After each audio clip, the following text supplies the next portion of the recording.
پیغمبر کے لیے آپ درود کی صورت میں دعا کرتے ہیں، خدا سے درخواست کرتے ہیں کہ اللہم صلی، اے اللہ، اے پروردگار تو رحمت نازل فرما، صلی درود بیج، رحمت نازل فرما، اپنی برکتیں نازل فرما، علی محمد و آل محمد، محمد پہ اور ان کے آل پہ۔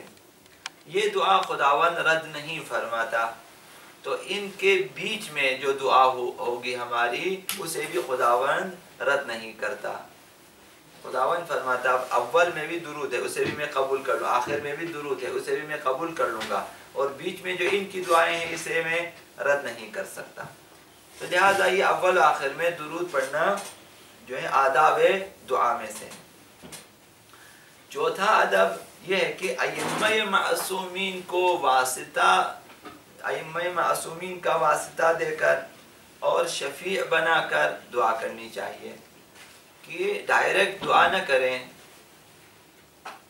انہیں واسطہ بنا لیں، ذریعہ بنا لیں اور شفیع قرار دیں، سفارشی قرار دیں کہ اللہم بحق علی و بحق فاطمہ و بحق الحسن، اس طرح سے، و بحق ائمۃ المعصومین یا بحق محمد و آل محمد، اس طرح کہ خدا ان کے حق کا واسطہ۔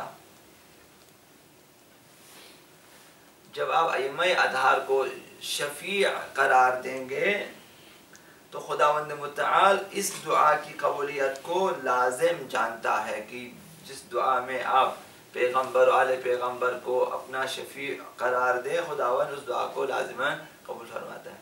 اسی لیے ہمیں حکم ہے کہ جو ہے آقا امام زمان علیہ السلام کو شفیع بنا لیں۔ جب آپ خود ظہور آقا امام زمان کے لیے اگر آپ نے دعا کرنی ہے تو خود آقا امام زمان کا واسطہ دے کر کہ خدایا بحق امام زمان ان کے ظہور میں تعجیل فرما۔ اس طرح پیغمبر اسلام آقا امیر المومنین کے لیے دعا فرماتے تھے اور خود علی کا واسطہ دے دیتے تھے کہ خدایا علی پہ رحم فرما، علی کو شفا دے علی کے صدقے میں، یعنی خود ان کے لیے دعا خود انہی کے صدقے میں، ایسا بھی ہوتا تھا۔ لہٰذا ائمہ اطہار کو حتماً شفیع قرار دیں۔ یہ چند نکات ہیں جو آپ کے ذہنوں میں ہے اور آپ کو اس میں مشکلات پیش نہیں آتی چونکہ یہ حفظ ہیں سب کو، لیکن یہ کہ جو ہے ان پہ توجہ دینے کی ضرورت ہے۔ تو یہ چوتھا ادب۔ پانچواں ادب گناہوں کا اقرار ہے۔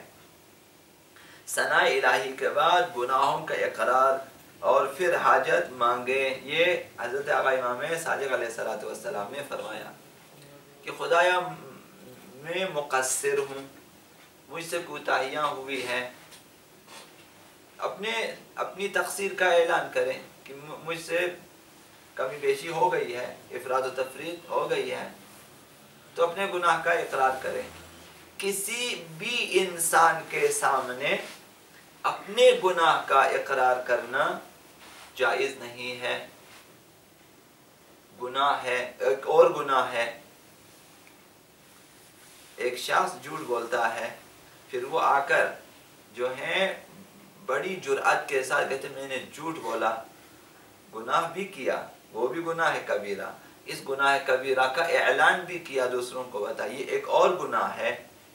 لیکن خداوند متعال کے سامنے حکم ہے کہ ان کی بارگاہ میں اپنے گناہ پیش کریں، انسانوں کے پاس پیش نہ کریں، خدا کے پاس پیش کریں۔ یہ بعض لوگ اسے اخلاق سمجھتے ہیں، یعنی خوش اخلاق انسان ہے کہ وہ اپنے گناہ بھی دوسروں کو بتا دیتے ہیں۔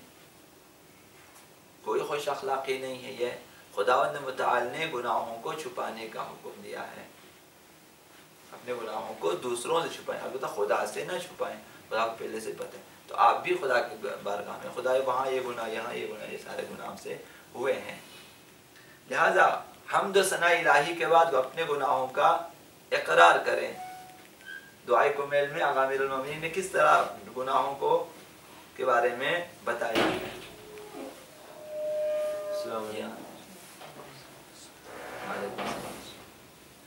کہ میرے نفس نے مجھے دھوکہ دیا ہے، فغرنی بما اہوا واسعده على ذلك القضاء فتجاوزت بما جرى علي من ذلك بعض حدودك. جب خواہشات نفسانی کا غلبہ ہو گیا اور شیطان نے بھی ساتھ جو ہے وسوسہ دیا اور تیری قضا اور قدر نے بھی ان کی مدد کی ہے. قانون الہی ہے، نظام الہی ہے، لہذا اس کی مدد سے شیاطین نے ہمیں گمراہ کیا. اب میں نے بعض حدود کی خلاف ورزی کی ہے، وخالفت بعض اوامرک، تیرے بعض احکامات کی میں نے خلاف ورزی کی ہے. دعائے کمیل میں آپ پڑھتے ہیں یا نہیں پڑھتے ہیں؟ تو پھر حمد فلک الحمد. تو اپنے گناہوں کا اگر اقرار کریں گے تو آپ کی دعا قبول ہو جائے گی. یہ پانچواں ادب صحیح دعا میں. چھٹا ادب خضوع اور غمگین حالت. اب امام صادق علیہ السلام نے ارشاد فرمایا کہ غرق ہونے والے غمگین انسانوں کی طرح دعا مانگو.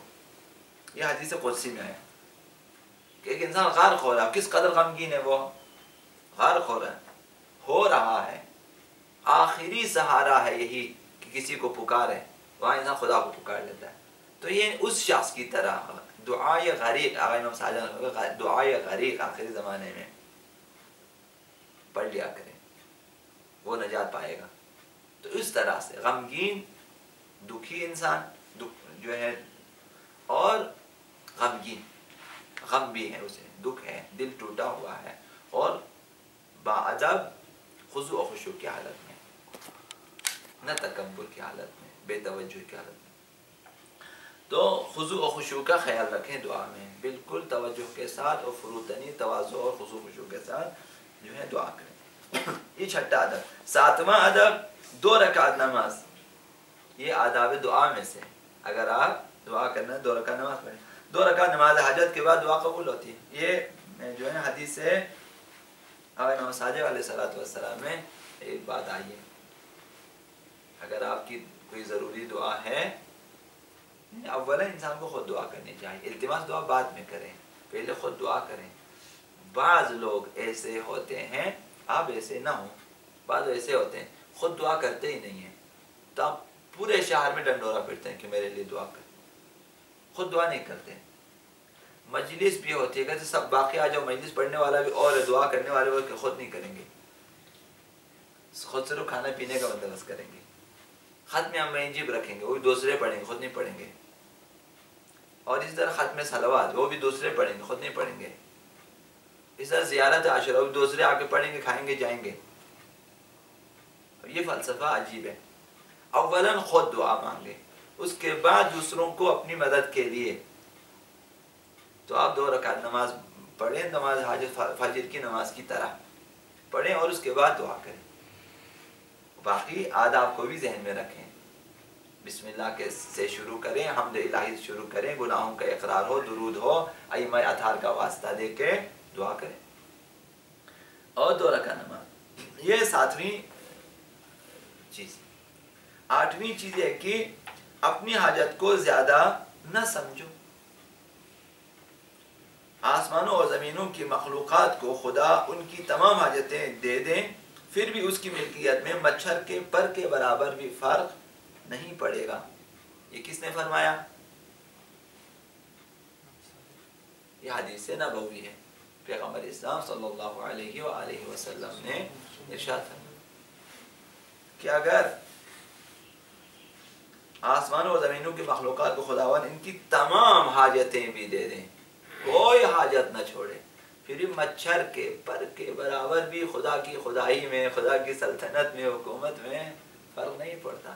اپنی میں نے تو کہا کہ گناہوں کو ایک عنوان سے آپ بزرگ جانیں، لیکن ایک عنوان کے تحت آپ اسے کچھ بھی نہ سمجھیں. انہیں خدا کس سے بخشوانا ہے، خدا تیرے لیے بخشنے واقعہ نہیں کوئی بڑی چیز ہے کہ میں اگرچہ تیری نافرمانی بڑی بات ہے، کہ میں نے بہت بری بات ہے بڑی، لیکن بخشنے پہ کے لیے آپ کے لیے کچھ بھی نہیں. خدا تیرے لیے کیا ہے کہ میرے گناہوں کو بخش دے، سارے گناہ ایک دم سے فل کمپلیٹ فارغ کر دیں، تب بھی خدا کچھ بھی نہیں ہوتا. تیرے لیے مشکل نہیں ہے، تو تجھ پہ کوئی سختی نہیں ہوتی، تجھ پہ کوئی دباؤ نہیں آتا، تیرا کوئی خرچ نہیں ہوتا. تو اپنے گناہوں کو بھی اس اپنی حاجت کو بھی یہی گناہ بخشوانے کی حاجت. اب خدایا میں نے تو اتنا بڑا وقت تو کیسے بخشے گا؟ وہ بخش سکتا ہے ہر چیز. قیامت کے دن جو مطالبہ کرنے والے ہیں حقوق خداون ان کے لیے بہت کچھ دے گا. حتی وہاں بھی بخشوا. اگر یہاں پہ نہ بخشے وہاں جب پہنچے خداون آپ نے دعا کی ہوئی ہے وہاں پہ خداون ایسی چیزیں دکھائے اسے کہ یہ چاہیے یا اس کو سزا دوں. ہر انسان چاہے گا نہیں وہ دیں اس کو چھوڑ دیں جہاں جانے چاہیں مجھے کیا ہے مجھے تو وہ چیزیں چاہیے. وہ انسان خداون کہ جو تو فارغ ہے ان کو بہت ساری چیزیں.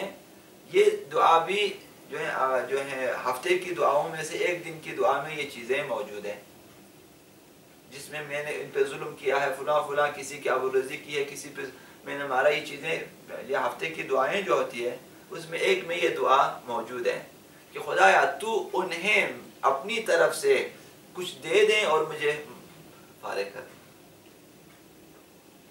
خداوند ایسا کر سکتا. لہٰذا آپ کی حاجت ہے. آپ کو اگر پوری دنیا کا حاکم بھی بنائے خدا کا کیا جاتا ہے. ایسی دنیا جو ابھی ہے پوری دنیا صرف آپ کو دیں دوسروں کے لیے اسی طرح ہر ایک کو ایک دنیا بھی دے دیں خدا کا کوئی خرچ نہیں. لہٰذا اپنی حاجتیں بڑی نہ سمجھیں کہ اتنی بڑی حاجت خدا کسے دے گا. ہم لوگ تو سمجھتے ہیں کہ بیوی کو کھلانے کا مسئلہ ہو کہ بہت بڑی بات ہے کہاں سے کھلائے گا. سمجھتے ہیں کہ خدا کے پاس تو کوئی ایسا چیز ہی نہیں ہے کہاں سے کیسے. خداوند وَيَرْزُقُهُ مِنْ حَيْثُ لَا يَحْتَسِبُ ہے. خدا وہاں سے دے گا جہاں آپ کا گمان بھی آپ کے سارے کام ایسے نہیں ہوئے جہاں سے آپ کو گمان بھی نہ تھا لیکن آپ کا کام وہاں سے ہی حل ہو گیا. وہ نہیں ہوا. آپ نے کبھی سوچا تھا آپ کی نوکری ادھر لگے گی دیکھا ہو بابا ادھر لگ جاتی. آپ نے سوچا ہوگا ادھر لیکن لگے ادھر. جی ہاں کبھی آپ نے شاید سوچا نہ ایسا ہو لیکن ہو جاتا ہے آپ کے کام. بہت سارے امور ایسے لیکن انسان اگر توجہ رکھیں پتہ چل جاتا ہے دیکھو جہاں سے میرا گمان بھی نہ تھا میرا کام حل ہو جاتا. خدا کے لیے یہ سوچنا ہماری طرف سے کہ کیسے یہ غلط ہے. آپ کی سمجھ میں نہیں آئے گی بات لیکن خداوند جب کام ہوگا پھر آپ سمجھ میں آ جائے گی. ہم سمجھتے ہیں راستہ بالکل نہیں ہے لیکن پھر بھی ہزاروں راستے کھلے ہوتے ہیں. ہماری سمجھ میں نہیں آتی بات کہ یہ مسئلہ تو اصلا ہو ہی نہیں سکتا حل لیکن حل ہو جاتا ہے. جن سے آپ کو بخشنے کی امیدیں نہیں ہوتی کبھی وہی بندہ آپ کو بخش دیتا ہے. جن سے ملنے کی امید نہیں ہوتی کبھی وہی بندہ عطا کرتا ہے. جن سے آپ کی امیدیں مکمل 100% وابستہ ہوتی ہیں وہی آپ کو محروم کر دیتے ہیں. کبھی ایسا ہوتا ہے.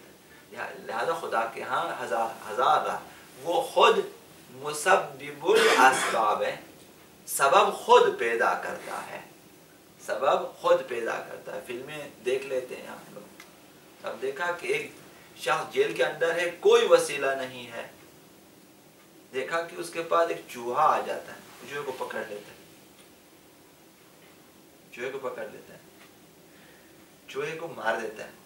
اس کا خون ادھر اپنی ادھر لگا لیتا ہے ایسے رہتے ہیں. جیل والا سمجھتا ہے کہ اس نے خودکشی کی ہے دروازہ کھول لیتا ہے وہ بھاگ جاتا ہے. کبھی انسان تصور بھی نہیں کرتا کہ یہ بندہ ایسا کام کرے گا. اب جب وہ اٹھ کے جاتا ہے دیکھتا ہے کہ چوہا مرا ہوا ہے. اس نے چوہے کا خون اپنے ادھر ادھر لگا دیا ایسا دوسرے سمجھا کہ اس نے خودکشی کی ہے. مثال عرض کر رہا ہوں. کبھی چمچ کانٹے اور ان چیزوں سے کھدائی کر کے جیل سے لوگ بھاگ جاتے ہیں. مثال اس طرح سے کبھی آپ کا گمان بھی نہیں ہوتا لیکن آپ کی حاجت روائی ہو جاتی ہے آپ کا کام درست ہو جاتا ہے. لہذا خدا پہ بھروسہ بر محمد و آل محمد صلی اللہ علیہ وسلم.